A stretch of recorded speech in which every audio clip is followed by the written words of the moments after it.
welcome to Jang's Journal. It's a brand new day, brand new life, and of course, it's a brand new vlog. So, it's the weekend and it's almost Valentine's Day na. So, ano kayong magiging plan namin ni Ernie sa darating na Valentine's Day? You know what, hindi naman sa pag-aano, I'm not really expecting that much kasi nagtitipid kami kasi yung pansita namin ay hindi siya gaano kaboom ngayon unlike nung mga nakaraang buwan. So, yeah, kailangan talaga namin magtipid. Anyway, I'm going now to have my nails done. So, kita nyo naman, ito, nagbakbak na siya. Mga 2 weeks na rin naman kasi to. Ano pala to? Gel siya, guys. So, ayun, ipapaayos ko siya ngayon. Tapos, magpapa-pedicure na rin ako kung kaya pa. At kung kakayanan din ng time, ipapaayos ko na rin sana tong eyelashes ko. Kasi, yung huling gawa nito is nung nung New Year pa. In fairness naman, no, hindi pa siya ganun. Hindi siya pangit, actually. Feel ko lang na ipa-retouch na siya. Pero kasi nung nag-chat ako dun sa salon kahapon, sabi yung gumagawa sa akin na technician is hindi available today. So, kinda pinag-iisipan ko din kung ipapagawa ko sa iba yung eyelashes ko. So, kaya hindi ako nagkilay kasi you know naman na kapag nagpapa-eyelash ka, inahawakan yung face mo or yung mata mo. So, kaya hindi ako nagkilay ngayon. So, let's see. I'm home, guys. Look at my nails. Diba? It's so cute. Black. Tapos may accent ng gold. Ayan. Nandito na rin si Ernie. Nakapag-dinner na kami. Nasaan na yun? Nakapag-dinner na din kami. Ayan siya. Yan. Pagod yan. Galing sa pansitan. And I decided na wag mo na magpaayos ng eyelashes kasi kapag tinuloy ko yun, unang-una, hindi naman siya yung technician ko talaga. So, baka hindi ko lang magustuhan. And then, baka bukas pa ako makauwi. Dahil sa sobrang dami ng tao sa salon kanina. Anyway, I love my nails naman. Tingnan nyo, diba? Nakaka-sexy tingnan.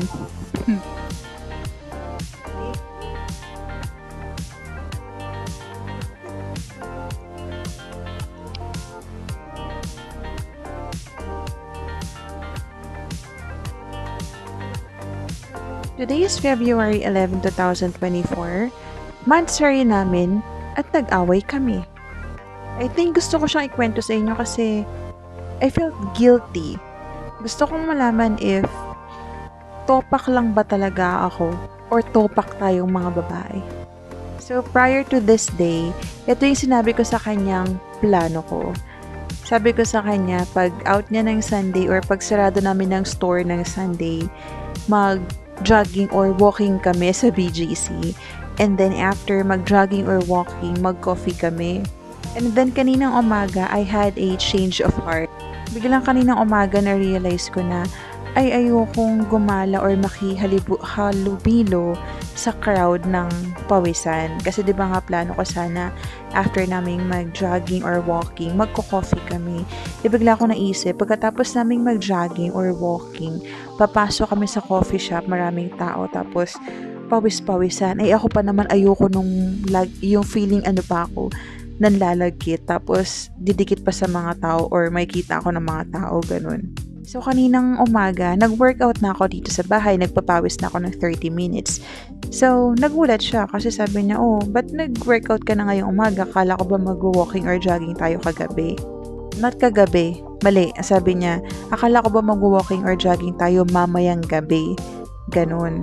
So, hindi ko pala naipaliwanag sa kanya na ayoko na nga mag-jogging or walking. So, parang gusto ko yung mamayang gabi, diretso na lang kami sa sa coffee shop, yung hindi after jogging ganun, kasi nga ayoko ng laputan.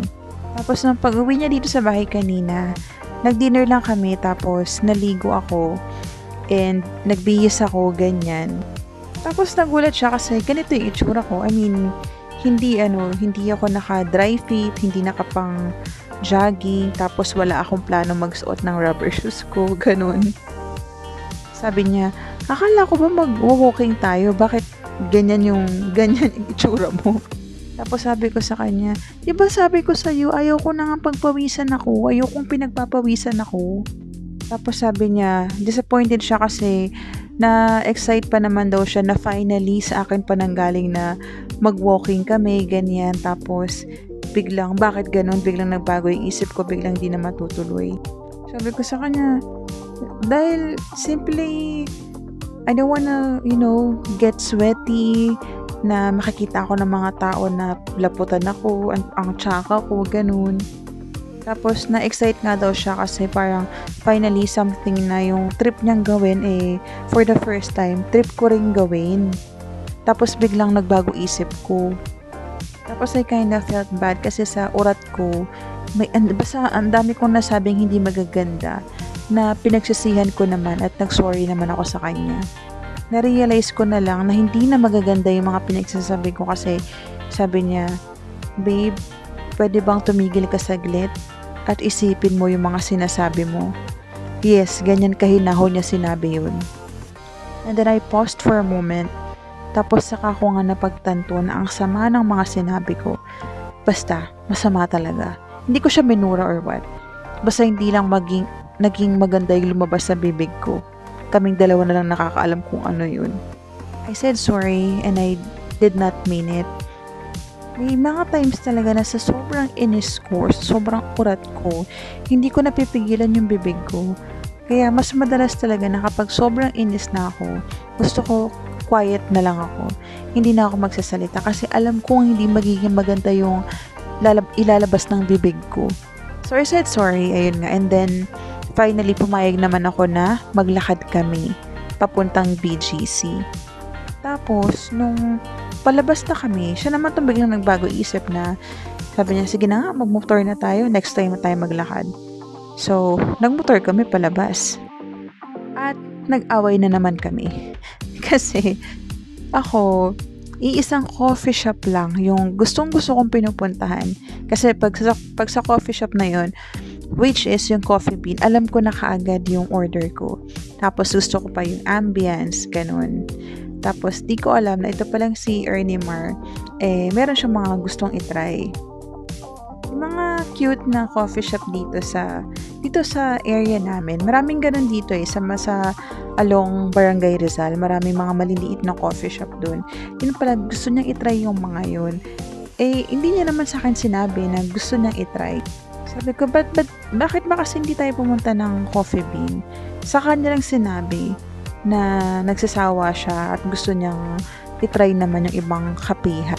Tapos nung sinabi ko naman na, di sige, try natin bumalik dun sa una niyang pinatingnan sa akin na hindi ko nagustuhan. Ayaw niya naman bumalik. Kasi ayaw niya yung feeling ko na gagawin ko lang or titikman ko lang kasi napipilitan ako. Kaya hindi kami bumalik doon kung saan mang coffee shop yun. Tapos sabi ko, I'm sorry, hindi ko alam na meron ka palang gustong itry. Sana sinabi mo sa akin kanina para mas naintindihan ko. Tapos sabi ko, sige, wag muna tayo mag-coffee bean ngayon. Doon muna tayo sa gusto mong itry na coffee.